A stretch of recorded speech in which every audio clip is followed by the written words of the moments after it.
Hello students, welcome to Right Choice. आज की इस वीडियो में सीटेड पेपर 2 में साइंस सेक्शन से जो भी क्वेश्चन पूछे जाते हैं उसको हम इसको वीडियो में सॉल्व करेंगे। आज का पेपर 23 दिसंबर 2021 से लिया गया है। ठीक है, इसमें जितने भी साइंस के क्वेश्चन पूछे गए हैं उस सारे क्वेश्चंस को इस वीडियो में हम अच्छे से डिस्कस करेंगे, सॉल्व करेंगे। ठीक है, चलिए अब मैं वीडियो को स्टार्ट करती हूँ। आपको मेरा वीडियो, अगर मेरा साउंड स्लो लगे तो आप 1.25 पे आप इस वीडियो को देख सकते हैं। चलिए पहला क्वेश्चन स्टार्ट करते हैं वीडियो को। पहला क्वेश्चन में है कि एसिड जो है वो बेस के साथ जब रिएक्शन करता है, जब रिएक्ट करता है तो हमें क्या, मतलब क्या चीज प्रोड्यूस होता है। ठीक है, तो हम देख लेते हैं कि क्या प्रोड्यूस होता है। एक एसिड ले लेते हैं, HCl ले लेते हैं, NaOH ले लेते हैं, बेस ले लेते हैं, तो हमें क्या क्या मिलता है। NaCl प्लस H2O प्लस इसमें हीट मिलता है। इसको हम न्यूट्रलाइजेशन रिएक्शन भी बोलते हैं। ठीक है, तो ये आपका हो गया सॉल्ट, ये हो गया वाटर, ये हो गया हीट। तो इसमें आप देख लीजिए सॉल्ट वाटर हीट जो ऑप्शन 3 में दिया गया है, इसलिए ऑप्शन 3 जो है इसका सही आंसर है। ओके, चलिए नेक्स्ट क्वेश्चन। नेक्स्ट क्वेश्चन में पूछा आपसे कि एक एलिमेंट है वो रिएक्ट करता है वाटर से, तो एक सॉल्यूशन बनता है। अब बताते हैं उस सॉल्यूशन में जब हम फिनोल्फेथलीन इंडिकेटर को डिप करते हैं, डालते हैं, तो पिंक कलर का वो इंडिकेटर हो जाता है। तो ए एलिमेंट क्या है, ए एलिमेंट क्या है। तो आपको पता होना चाहिए कि इसमें फिनोल्फेथलीन इंडिकेटर जो है जब उसको बेस में डालते हैं तो हमें पिंक कलर देता है, और जब एसिड में डालते हैं, एसिड में तो हमें कलरलेस देता है, कलरलेस हो जाता है। तो आपको बेस और एसिड तो पता चल गया कि बेस में पिंक कलर देता है। फिर आपको ये देखना है कि इस एलिमेंट में बेस कौन सा हो, कौन सा चीज बेस फॉर्म करेगा। तो आपको ये भी पता होना चाहिए कि मेटल को जब हम वाटर में डालते हैं तो वो बेस बनता है, जब नॉन मेटल को वाटर के साथ रिएक्शन कराते हैं तो एसिड बनता है। जैसे कि यहाँ पे आपका आंसर 4 सही है, सोडियम, क्योंकि जब सोडियम को हम H2O में डालते हैं तो हमें NaOH plus H2 gas release, hydrogen gas निकलता है। तो इसमें जब हम फिनोल्फेथलीन को डालते हैं बेसिक में तो उसमें हमारा पिंक कलर हो जाता है, इंडिकेटर का कलर चेंज हो जाता है। आपको पता होना चाहिए कि मेटल को वाटर में डालते हैं तो बेस बनता है, नॉन मेटल को डालते हैं तो एसिड में बनता है। तब जाके आप इसका आंसर कर पाएंगे। इस चारों में से आपका सोडियम एक मेटल है और पिंक कलर देता है, इसीलिए आपको ये आंसर सोडियम सही है। इस बार का जो सीटेड में क्वेश्चन था वो एप्लीकेशन बेस्ड, मतलब कंसेप्ट बेस्ड क्वेश्चन था। आपको डिटेल में नॉलेज होना चाहिए। एनसीईआरटी में जो भी दिया गया है चैप्टर वगैरह उसको अच्छे से डिटेल में आप लोग पढ़िए, समझिए, और प्रीवियस ईयर इस साल जितने भी क्वेश्चन पूछे गए सारे को सॉल्व करके आप उसके पैटर्न को समझिए अच्छे से, और बुक का स्टडी करके अच्छे से एग्जाम दीजिए, आपके एग्जाम अच्छे आ जाएगा। पिछले साल की तरह नहीं था कि वन लाइनर क्वेश्चन है या फिर आप थोड़े बहुत याद करके चले गए बना दिए, नहीं। अब पैटर्न जैसे चेंज हो गया है उस हिसाब से आपको डिटेल स्टडी करना होगा। मैं आपको सारे जितने भी पेपर आए हैं उसके सारे सॉल्यूशन मैं आपको प्रोवाइड कराऊंगी सारे वीडियो में। जो भी मुझे नोट्स एनसीईआरटी के लगेंगे वो सब मैं आपके लिए बना के अब सब कुछ मैं आपको प्रोवाइड कर दूंगी। और ये क्लास PDF जो है वो आपको मेरे टेलीग्राम चैनल पे मिल जाएगा, मैं वहाँ पे शेयर कर दूंगी। चलिए नेक्स्ट क्वेश्चन।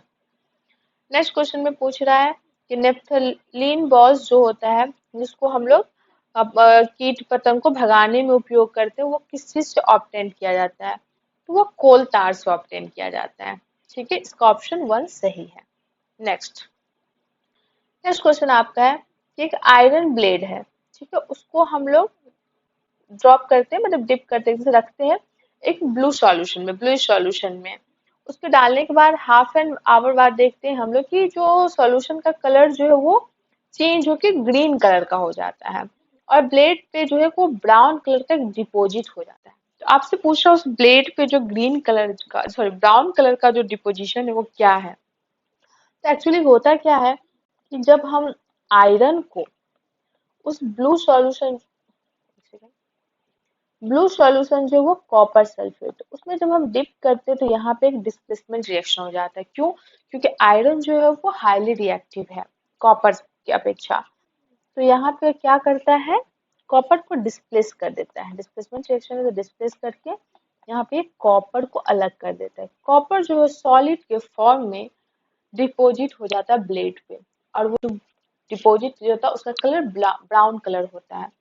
तो इसीलिए यहाँ पे जो ब्राउन कलर क्या है, कॉपर है। इसका ऑप्शन 3 सही हो जाएगा। ब्राउन डिपोजिट जो है वो कॉपर है। ऑप्शन 3 इसका सही आंसर है। चलिए नेक्स्ट क्वेश्चन। नेक्स्ट क्वेश्चन आपसे पूछ रहा है कि गॉल ब्लेडर जो है एक पेशेंट का जो है वो सर्जिकली रिमूव कर दिया गया है। तो आपसे पूछ रहा है कि उसको किस तरह का जो है आहार खाना भोजन जो है किस तरह का करना चाहिए। तो आपको 4 ऑप्शन दिया हुआ है। इसमें क्या अवॉइड करना चाहिए, हाई प्रोटीन डाइट को अवॉइड करना चाहिए, साल्ट कंटेंट जो डाइट को अवॉइड हाई प्रोटीन। इसका 3 आंसर सही हो जाएगा। उसको फैट फूड जो है ना वो अवॉइड करना चाहिए। क्यों? क्योंकि गॉल ब्लैडर में क्या होता है, गॉल ब्लैडर में जो है वो बाइल जूस जो है वो स्टोर रहता है। अब बाइल जूस का क्या काम है, वो फैट डाइजेशन में हेल्प करता है। तो जब अब गॉल ब्लैडर ही नहीं है तो बाइल जूस उसमें स्टोर नहीं रहेगा, तो इसलिए उसको फैटी जो फूड है वो नहीं खाना चाहिए, क्योंकि फैट उसमें डाइजेशन नहीं हो पाएगा। इसीलिए ऑप्शन 3 जो है वो सही होगा। ठीक है, आपको पता होना चाहिए। आपसे पूछ सकते हैं गॉल ब्लैडर में क्या रहता है, तो बाइल जूस स्टोर रहता है। और बाइल जूस को ऐसे जो सीक्रेट जो करता है वो क्या ऑन करता है, लीवर करता है। लीवर से वो गॉल ब्लैडर में आके स्टोर हो जाता है। ठीक है, लीवर लीवर इसको रिलीज करता है, गॉल ब्लैडर में स्टोर होता है। और जैसे जैसे जरूरत पड़ता है तो गॉल ब्लैडर जो है वो बाइल जूस को रिलीज करता है डाइजेशन के लिए, फैट डाइजेशन के लिए। ठीक है, तो आपको ये सब आना चाहिए। कुछ भी पूछ सकता है इस सबसे रिलेटेड। चलिए नेक्स्ट क्वेश्चन। नेक्स्ट आपसे पूछ रहा है कि विटामिन का यहाँ पे सेट दिया हुआ गया है। पूछ रहा है कि कौन कौन सा विटामिन जो है वो स्टोर होता है लीवर में।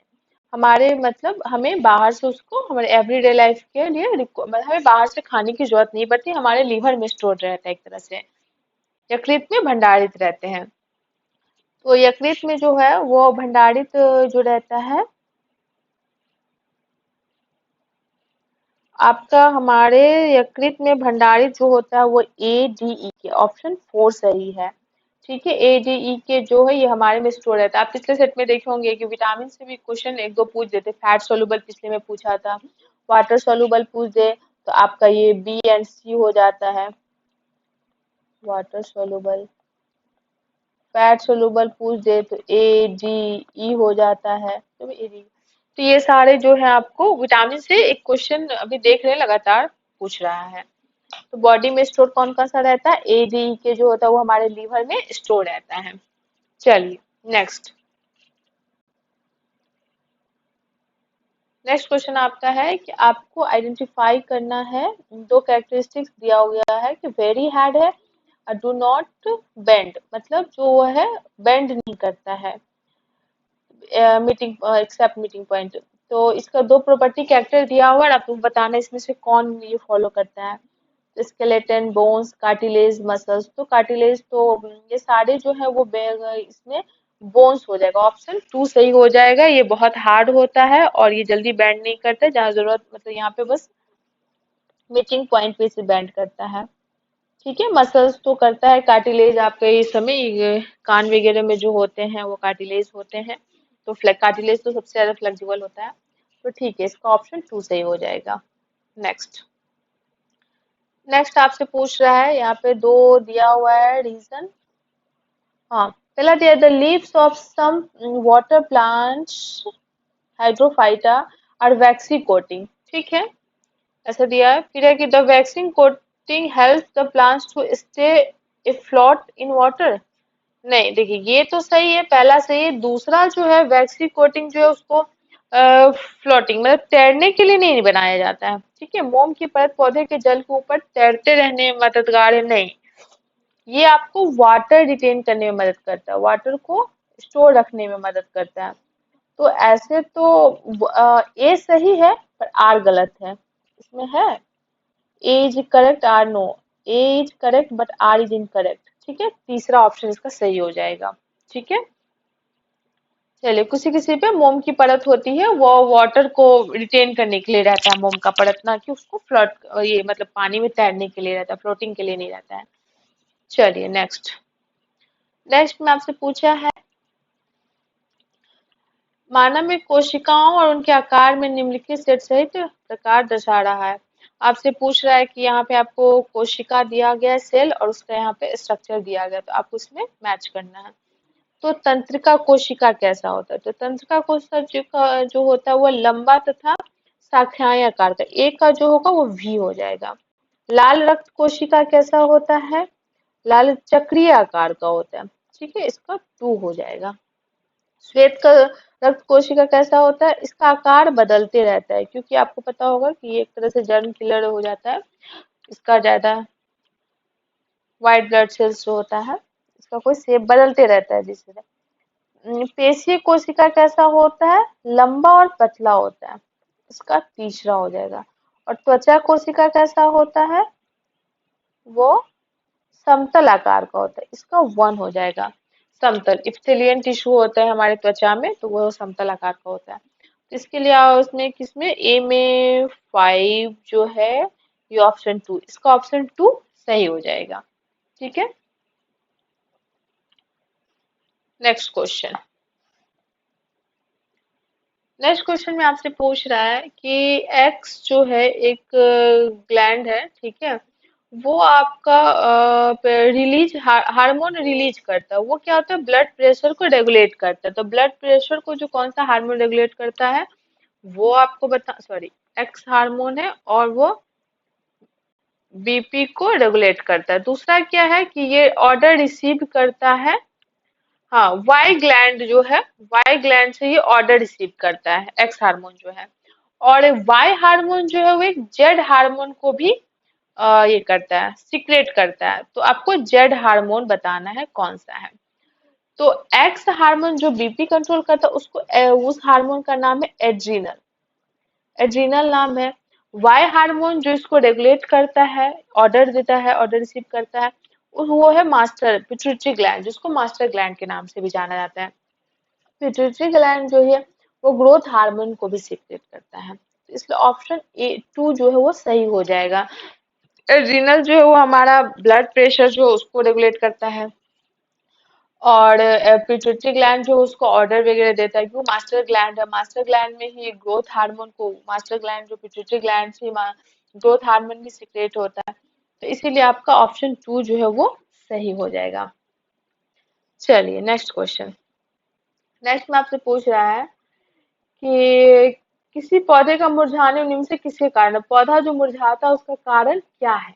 ठीक है, तो एक्सेस ट्रांसपीरेशन, ठीक है, इसका ऑप्शन वन सही हो जाएगा। मतलब अत्यधिक वाष्पोत्सर्जन से क्या होता है? पौधा मुरझा जाता है। वाष्पोत्सर्जन क्या हो जाता है? लॉस ऑफ वाटर, वाटर का बहुत ज्यादा लॉस होने से पत्ते सूख जाते हैं और फिर वो जो होते हैं मुरझा जाते हैं। तो इसका सही आंसर ट्रांसपीरेशन हो जाएगा। Next.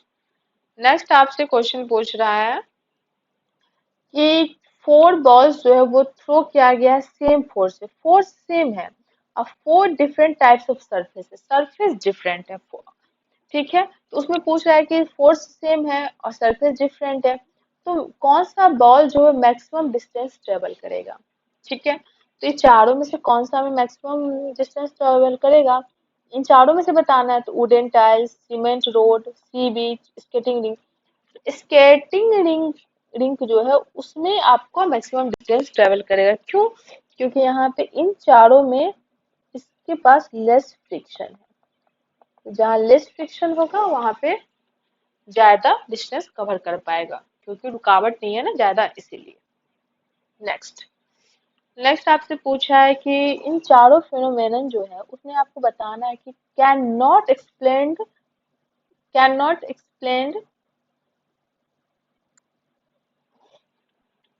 Basis of gravitational force, ठीक है,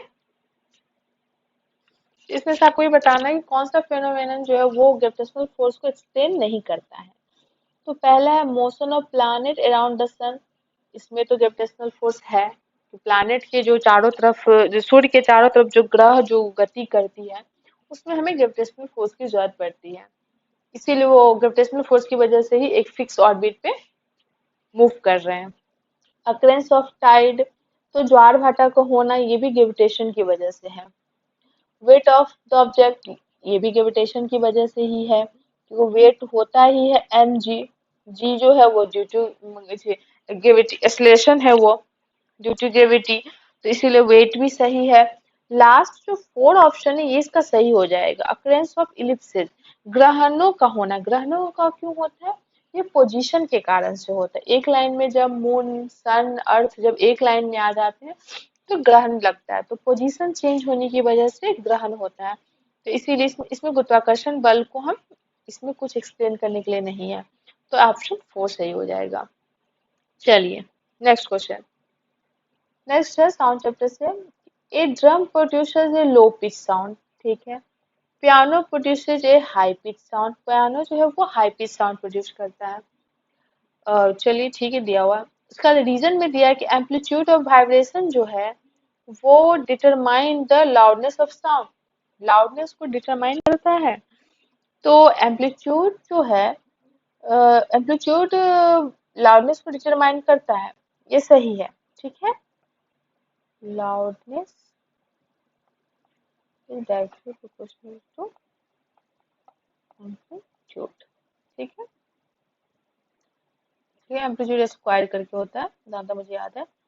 और फ्रीक्वेंसी जो है, पिच जो है वो directly proportional to frequency, related to frequency, okay. यहाँ पे है तो हाई पिच होगा तो हाई, मतलब हाई फ्रीक्वेंसी होगा तो हाई पिच होगा, लो लो लो पिच होगा तो लो फ्रीक्वेंसी होगा, ठीक है। और हाई पिच होगा तो हाई फ्रिक्वेंसी होगा। जैसे हम गर्ल्स का जो साउंड होता है या बच्चों में, उनमें क्या होता है, हाई फ्रिक्वेंसी की वजह से हाई पिच होता है, ठीक है। तो स्टेटमेंट तो दोनों अपने अपनी जगह पे सही है। एम्पलीट्यूड जो है वो लाउडनेस को डिफाइन करता है, और लेकिन यहाँ पे रीजन में इसको देना है, तो ये पिच जो है वो फ्रिक्वेंसी से रिलेटेड, तो रीजन नहीं सही है। एक्सप्लेन, इसको जो एक्सप्लेन कर रहा है वो डिफाइन सही नहीं कर रहा है, पर अपनी अपनी जगह पे ये दोनों सही है, ठीक है। तो आपका हो गया, इसमें हो जाएगा both A and B are true but R is not the correct explanation, ठीक है। तो ऑप्शन टू जो है वो सही हो जाएगा। नेक्स्ट आपसे पूछ सकता है, ये साउंड चैप्टर से क्वेश्चन ऑलमोस्ट आता ही आता है, तो आपको फ्रीक्वेंसी, लाउड, एम्पलीट्यूड, ये पिच, ये सब कुछ क्लियर होना चाहिए। पिच जो है वो फ्रीक्वेंसी से रिलेटेड है, और लाउडनेस जो है एम्पलीट्यूड से रिलेटेड है, ठीक है। जितना हाई एम्पलीट्यूड बनेगा उतना हाई उसका मतलब ज्यादा लाउडनेस होगा। चलिए नेक्स्ट क्वेश्चन। नेक्स्ट में आपसे क्वेश्चन, किसी किसी क्वेश्चन में थोड़ा सा टाइपिंग एरर हो गया हुआ है, ठीक है, इसलिए मैं इस क्वेश्चन को थोड़ा समझा देती हूँ। यहाँ पे एक वर्ड छूट गया है लग रहा है, सी। क्योंकि डाटा में है A B C and D, C यहाँ होगा, इसमें ए बी सी डी पूछा।